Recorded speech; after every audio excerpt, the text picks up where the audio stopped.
प्रबोधानंद जी महाराज कह रहे हैं मत गिर, इस अंधे कुएं में मत गिर। ये संसार एक अंधा कुआं है जहां गिरने के बाद कुछ नहीं दिखाई देता। मरना ही मरना है, क्योंकि नीचे काल रूपी सर्प पड़ा हुआ है, वो तुम्हें डस लेगा। गृहांध कूपे पतितः, डस क्या लेगा, उसने डस लिया है, बस लीलना बाकी रह गया है। कितना? बोले 50 साल का हो गया। अब पता नहीं 50 मिनट है कि नहीं है, वो बस एक झटका लगना है, अंदर गए। जय श्री हरिवंश प्रपंच बंच सब, काल ब्याल को खायो। काल रूपी सर्प ने तुम्हें पकड़ रखा, खा गया। 40 साल खा गया तुम्हारे, 50 साल खा गया, 60 साल खा गया। अब कितने सेकंड है, कितने मिनट है, कुछ पता नहीं। जल्दी करो। श्याम श्यामा पद कमल संग सिर नायो, किसी भगवत प्रेमी महात्मा के आज्ञा के अनुसार चल दे। गृहांध कूपे पतितः कदा मामुद्धृत्य मूढ़म कृपया स्वयैव, कामादि काल ही गणैर निर्गीणम मातेव वृंदाटविनेस्य सेंकम। भाई, ये संसार एक बहुत गहरा अंधकार में कुआं है। दूसरे रूप में देवर्षि नारद जी प्रचेता गणों से कहते हैं कि तुमने एक छिद्र देखा है, जिस छिद्र में प्रवेश होने के बाद आज तक कोई लौटा नहीं, उसी छिद्र में सारा संसार जा रहा है। माया अंधकार, इसमें जब से सृष्टि हुई तब से आज तक हम नहीं लौट पाए, अपने स्वरूप में नहीं आ पाए, अपने प्रभु के पास नहीं आ पाए। ये तो असीम कृपा प्रभु की हमें सत्संग मिल रहा है, नहीं हमें होश ही नहीं रहे कि मुझे करना क्या है, क्या कर रहा हूं, क्या नहीं करना चाहिए, क्या करके मुझे अपने स्वरूप की प्राप्ति होगी, कहां जाना है, मैं कौन हूं, कौन मेरा है, कोई मतलब नहीं, बस बढ़ा चला जा रहा है इस अंधकार में, छिद्र में। प्रचेता गणों को वैराग्य होता है देवर्षि नारद जी के उपदेश से। अगर साधु संग ना मिले तो कोई संसार रूपी अंधे कुएं से निकलना ही नहीं चाहता, अच्छा लगता है। गृहांध कूपे, ये गृहस्थी बहुत सुंदर साधन है भगवत प्राप्ति का, बहुत सुंदर साधन है। यदि सुलझ करके संत संग करते हुए संतों के द्वारा बताई रहनी से रहा जाए तो घर में ही भगवत प्राप्ति हो जाए, गृहस्थ धर्म में। पर बहुत कठिन है। गृह कारज नाना जंजाला, तेति दुर्गम शैल विशाला। कलह, अशांति, तृष्णा, वासना, कामना, नाना प्रकार की समस्याएं, नाना प्रकार की चिंताएं, नाना प्रकार की आवश्यकताएं इतनी माया फेंक देती है कि घर गृहस्थी में उलझा हुआ व्यक्ति ये सोच ही नहीं पाता कि मेरा जन्म किस लिए हुआ है। सच्ची कहते हैं आपसे, कभी हमने सुना ही नहीं कि भगवत प्राप्ति करनी है या भगवत प्राप्ति क्या है, कोई चर्चा नहीं सुनी हमने। बस वही जहां 4 लोग बैठेंगे, यार तुम तो बड़े भाग्यशाली भय, अपने लड़का का ब्याह कर लिया, अब कोई मिले तो यार हमारे भी लड़का करवा दे। यही प्रपंच की बात है, यही प्रपंच। हमने तो गाड़ी खरीद ली, हमने मकान बना लिया, हमने बस यही उपलब्धियां, यही जीवन का लाभ। कोई भजन, कोई भगवत प्राप्ति या कोई आवागमन से मुक्ति की बात कहीं आपको नहीं मिलेगी। अगर मिलेगी तो भगवत प्रेमी महात्माओं के संग से मिलेगी। ये हमने देखा है, खूब अच्छे से देखा है। सर्दी का समय है, आग जला ली, 10 लोग बैठ गए, 4 घंटे वही प्रपंच, एक बार राम कृष्ण हरि, एक बार भी नहीं। किसी के हृदय में भजन की कोई वृत्ति ही नहीं। गृहस्थी में हमने देखा। ये तो बड़े अहोभाग्य हैं जो अपने घर परिवार के सब कार्यों को सुव्यवस्थित करते हुए भगवत आराधना, भगवत प्रार्थना, भगवत सेवा, भगवान नाम जप, अरे हम इनको बहुत धन्यवाद देते हैं। दिन भर रिक्शा चलाते हैं, वृंदावन वास करते हैं, श्री जी की सेवा पधराए हुए हैं। कैसे बताएं, कितने सौभाग्य इनके हैं। मरा जा रहा है प्राणी, केवल रुपया पैसा भोग सामग्रियों, मर गया फिर न जाने कितनी नीच योनियों में जन्म होता है। ये गृह कारज नाना जंजाला, तेति दुर्गम शैल विशाला। बहुत बड़ा पहाड़ है गृहस्थी का, जिसको पार करके भजन करना। गृहस्थी अगर थोड़ा भजन करके धर्म से चले तो उतने से ही भगवान प्रसन्न हो जाएंगे, क्योंकि बहुत कार्य उसके पास है। आप उन समस्याओं को नहीं समझ सकते हैं जो विरक्त भाव में हैं, क्योंकि अपने लोगों ने देखा ही नहीं उस विषय को, बचपन से निकल पड़े। लेकिन थोड़ा अनुमान लगा सकते हैं। जब हम पढ़ते हैं तो जब हमारी पढ़ाई की फीस, हमारे कपड़े, हमारे परिवार के लिए सब आवश्यक सामग्रियां, और वो एक आदमी कमाने वाला, वो भी एक किसान, उसके चेहरे की हालत देखो जब उससे कहा जाता है कि हमारी फीस महीने की दीजिए। हाँ हाँ देखो देंगे। एक किसान आदमी अगर 4 टमाटर खरीदने जाएगा तो गेहूं बेच के उसकी सिंचाई कितना कितना कितना का। एक आदमी नौकरी करता है, उसको एक सीमित अर्थ मिलता है, उससे पूरे परिवार का। वो भजन, भगवत प्राप्ति, मोक्ष प्राप्ति, अरे भूल जाओ, कहीं कोई चर्चा नहीं। हमने देखा है कोई चर्चा नहीं। प्रथम वर्ण में जन्म हुआ है तो भाई थोड़ा तो सुबह सुनो, जल्दी तैयार, ओम जय जगदीश सर, जल्दी तैयार करो, कोई मतलब नहीं है। तन मन धन सब तेरा, सब चिंतन उधर चल रहा है। उसको अपने कार्य में जाना है, हल जोतला है, या अपनी ड्यूटी में जाना है, या भगवत प्राप्ति चिंतन। गृहांध कूपे, बूढ़ा की घर में जानते हो कैसे होती, छोटा लड़का लाना, बस उसको डुलाते रहो, माला नहीं लेके बैठे लो। गीता भागवत सुनने का स्वभाव है नहीं है। बहुत बहुत बहुत धन्यवाद है जिनको गृहस्थी में रह के भजन करते हैं। यही शब्द श्री भगवान के हैं। देवर्षि नारद जी ने कहा, प्रभु धन्यवाद गृहस्थी को। जब मन काम आया तो पत्नी है, मोह आया तो पुत्र है, भोजन की है तो रसोई है, हर व्यवस्था है प्रभु। धन्यवाद तो उन विरक्तों को प्रभु देना है जिनको कई कई दिन भोजन नहीं मिलता, हर कष्ट सहते हुए, हर भोग वासना की जलन को सहते हुए आपके भजन में लगे। तो उन्होंने कहा, ये तो तुम्हारी बात परम सत्य है, एक काम करोगे? बोले प्रभु आज्ञा कीजिए। एक स्वर्ण के कटोरे में पूरा घी एकदम लेवल से, और कहा एक परिक्रमा लगाओ वैकुंठ की, एक भी बूंद घी नहीं गिरेगा, अगर गिरा तो सुदर्शन चक्र है पीछे। तो प्रभु ये कोई समस्या में फंसा दिया। बोले नहीं, करके आओ बड़ी सावधानी से, एक भी बूंद नहीं गिरना चाहिए। पूरा का पूरा चिंतन में एक बूंद गिरा तो पीछे साए मचे हुए सुदर्शन चक्र जी की। परिक्रमा पूरी करके आए, बोले प्रभु एक भी बूंद नहीं गिरा। बोले वो तो गिरा होता तो सुदर्शन चक्र जी आपको दंड दे देते, तो गिरा ही नहीं है। बोले प्रभु ये लीला क्यों कराए? बोले कितनी बार नारायण बोले? बोले नारायण बोले लेकिन सुदर्शन चक्र पीछे, एक बूंद घी न गिरे, आप नारायण की बात कह रहे हो? बोले हाँ, गृहस्थी में ऐसे लाखों कार्य हैं, तुम्हें एक कार्य दिया सावधानी से करने का तो तुम भूल गए। गृहस्थी में लाखों कार्य हैं, अगर उन लाखों कार्यों को करते हुए वो मेरा स्मरण करता है तो धन्य है उसका जीवन। सच्ची मानना, बड़े बड़े परमहंसों के माता पिता गृहस्थ ही हुए हैं। बड़े बड़े परमहंसों का उदर पोषण गृहस्थों से ही होता है।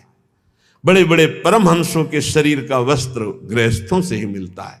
आप गृहस्थ धर्म में रह करके यदि नाम जप करते हैं, अतिथि सेवा, साधु सेवा करते हैं, तो सच्ची मानिए वो आपको निश्चित भगवत प्राप्ति कराएगा। निश्चित।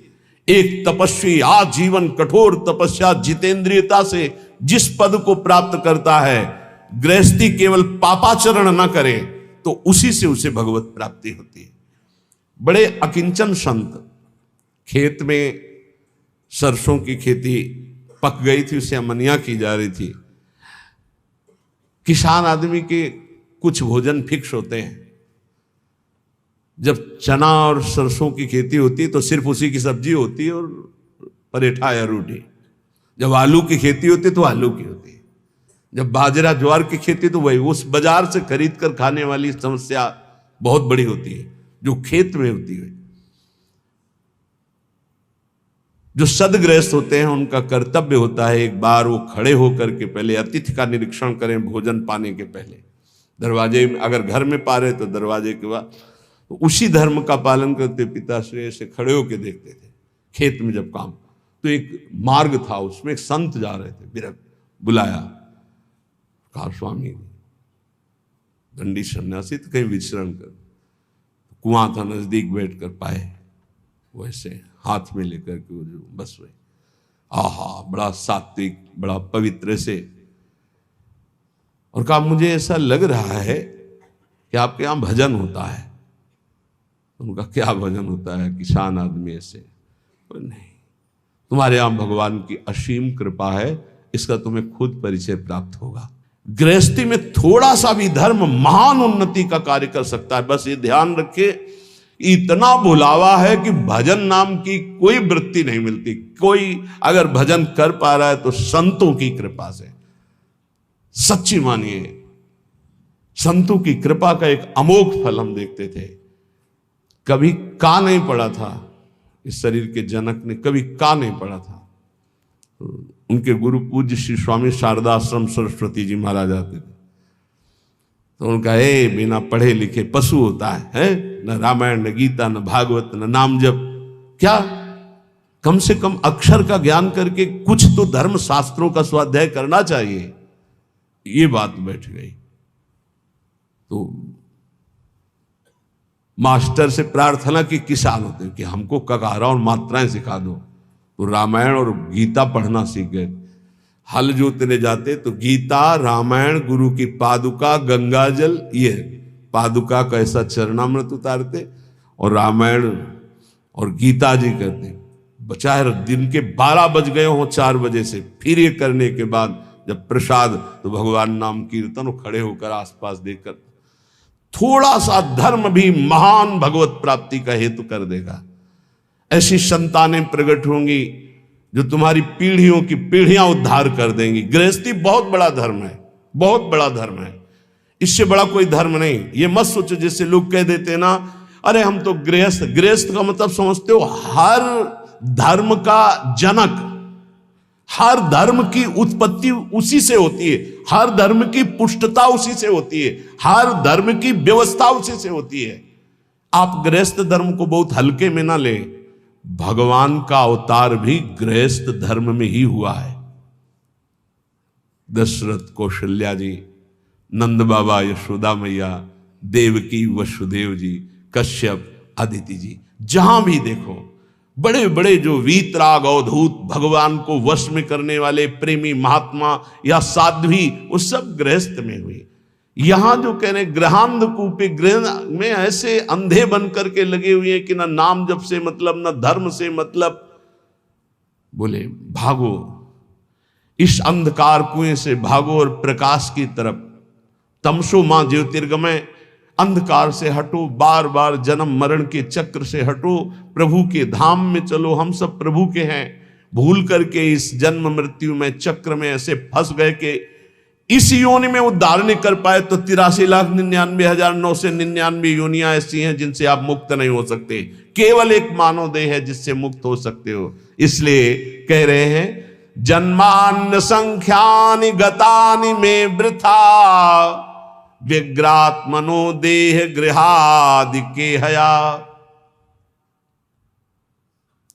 एक आते थे नैमिषारण्य के संत भगवान, पूज्य श्री माता जी ऐसा वर्णन करके बताते थे।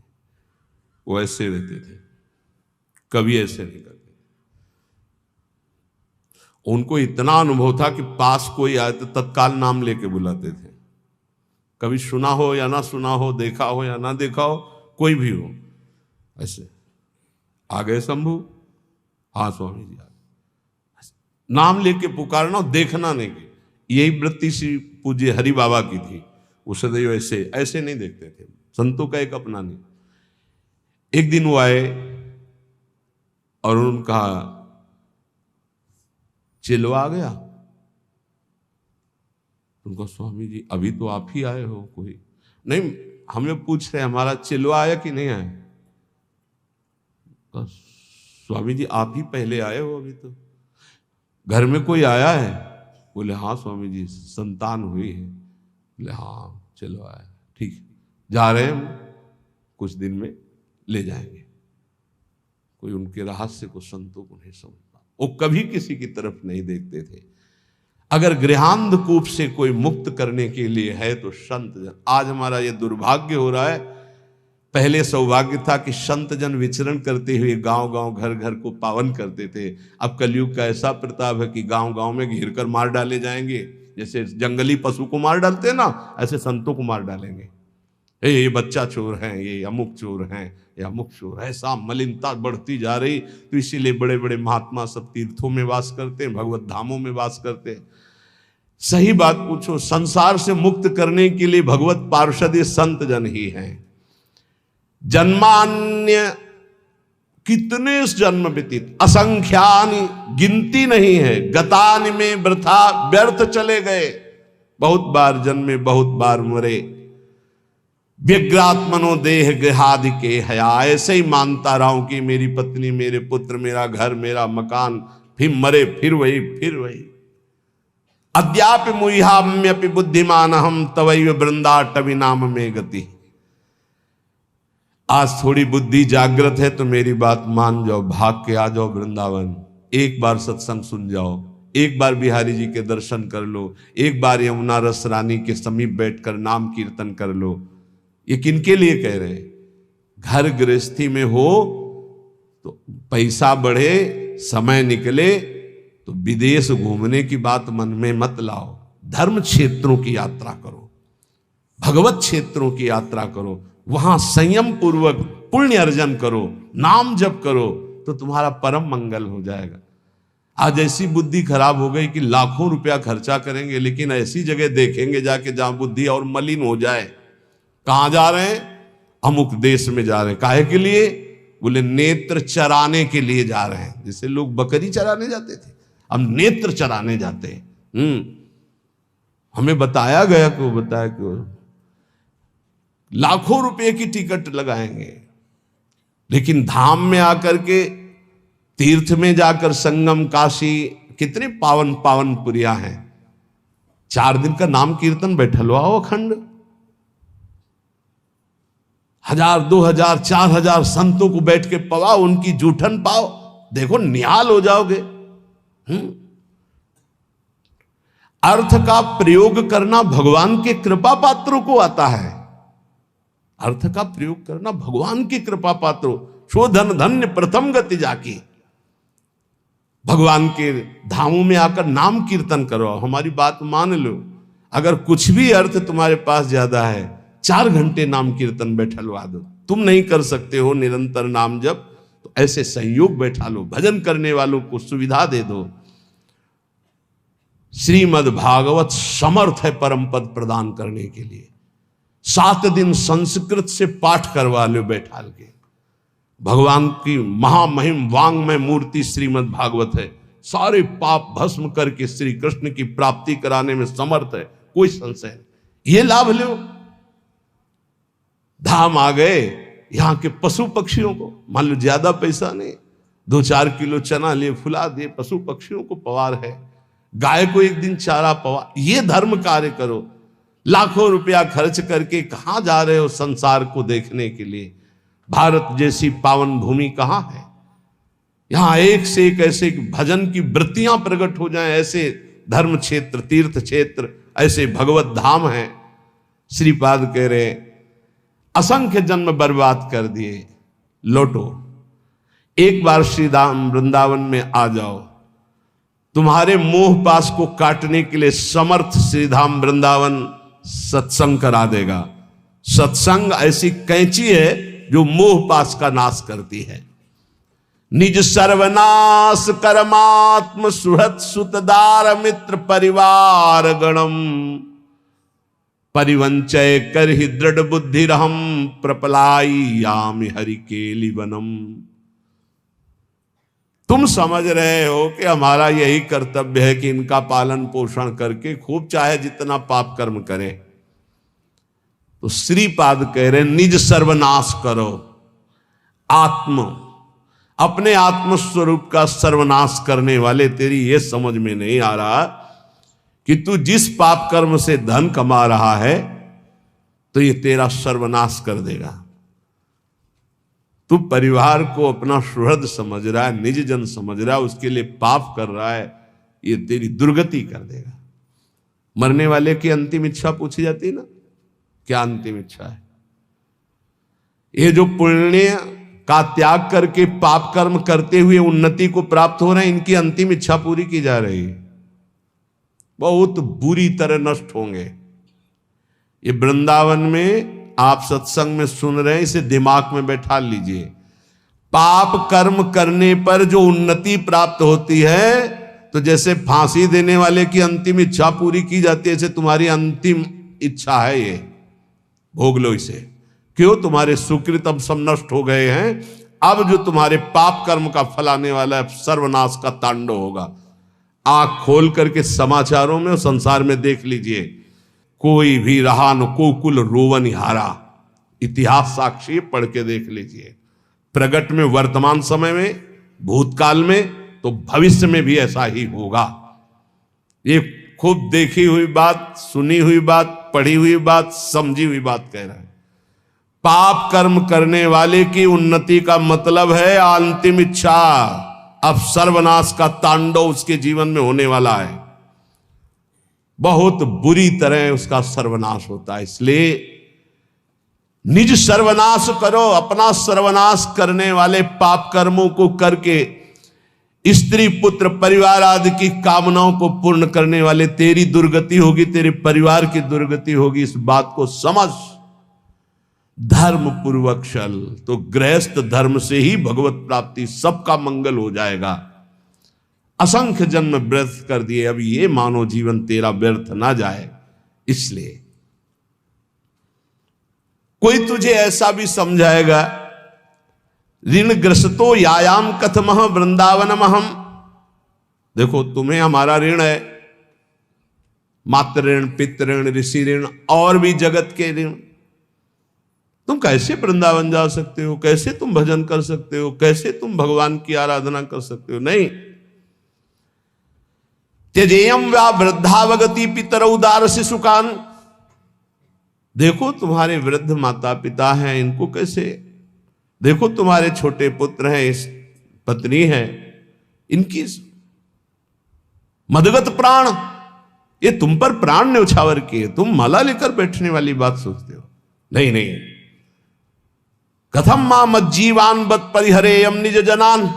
तुम कैसे अपने निज जनों की याद छोड़कर भगवान की याद कर सकते हो? नहीं। ऐसे फांसता है मोह जाल संसार का। संताशिश्लाघ्यो भूतेत्य फल कलनो मुह्यति कुधी। ए दुर्बुद्धि, इसमें मत फंस। इसका तात्पर्य ये नहीं कह रहे कि भाग करके बाबा जी बन जाओ। इसका तात्पर्य कह रहे इनके द्वारा मोह जाल में फंसकर पापाचरण मत कर। धर्म के द्वारा अपने, तभी हमका प्रणाम है उनको जो रिक्शा चलाते हैं, मेहनत करते हैं, ठाकुर सेवा विराजमान किए हुए, नाम जप करते हैं, कंठी तिलक धारण किए हुए, राधा राधा कहकर बोलते हैं। धन्य है उनका जीवन। पापाचरण करके, धन कमा करके सोचते हो परिवार को सुखी करके हम सुखी हो जाएंगे, कदापि सुख नहीं मिलेगा। संताश्लाघ्यो भूतेत्य फल कलनु मुह्यति कुदी। अय दुर्बुद्धि, तेरा नाश हो जाएगा। तू समझ नहीं पा रहा, तो भी मोह से युक्त है। इसलिए मानव जीवन, ये अंतिम जीवन हमारा होना चाहिए। जो जो हमारे परिवार में हमारे साथी बने हैं, पत्नी पुत्र, सबका कल्याण करूंगा। जब 21 पीढ़ियां तर जाती हैं तो औरों की बात क्या। हे सच्ची मानो, तुम्हारा इतना महान बल है कि तुम अपने बल को जागृत करो तो तुम पूरे परिवार को क्या मम भक्ति युक्तो भुवनम पुनातो, पूरे मृत्यु लोक को तारने की सामर्थ्य आ जाती है नाम जपक में। राधा नाम मत भूलो, पाप कर्म के द्वारा कमाया हुआ धन सर्वनाश कर देता है, ये दिमाग में बैठा लो। जैसे तुम्हें कोई बढ़िया खीर दे और कान में विश्वसनीय आदमी बता दे विष मिला है तो खाओगे नहीं, ऐसे ही तुम्हें शास्त्र सम्मत बात बता रहे पाप का धन तुम्हारा सर्वनाश कर देगा, लेकिन तुम ये बात नहीं मानोगे। वो बात तो मान जाओगे कि अगर कोई विश्वसनीय कह दे कि खीर में जहर है खाना मत, तो बिल्कुल नहीं खाओगे। और ये बड़े बड़े सिद्ध महापुरुष संत जन कह रहे हैं कि पाप का कमाया हुआ धन महान विष तुम्हारे पुत्र, तुम्हारी संतति, तुम्हारे परिवार का सर्वनाश कर देगा। बिल्कुल नहीं मानना। अतरे दिन घटना सुनते हो, बढ़िया गाड़ी में बैठे जा रहे हैं, पूरे बोले 7 लोग जल गए, 6 लोग जल। आप क्यों नहीं समझ रहे हैं? वो जला जला के पाप कर्म के द्वारा किया हुआ जो अर्थ है, उसी गाड़ी में तुम बैठे हो, वही तुम्हें जलाएगा। उस समय दयावसम कहते बहुत बड़ी गलत घटना हुई, लेकिन अगर उसके कर्म को पूर्व में देखोगे और फिर आपको तो ये लगेगा यही होना चाहिए था। बहुत निर्दयता से पाप कर्म करते हैं लोग, बड़े गुप्त रूप से और बड़ी निर्दयता से।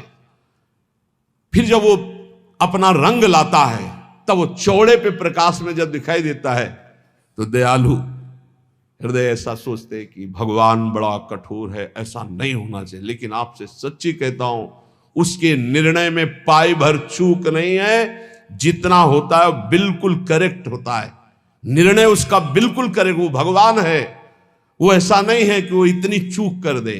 हम लोग बहुत गलती करते हैं, इसका सुधार केवल मनुष्य जीवन में ही हो सकता है।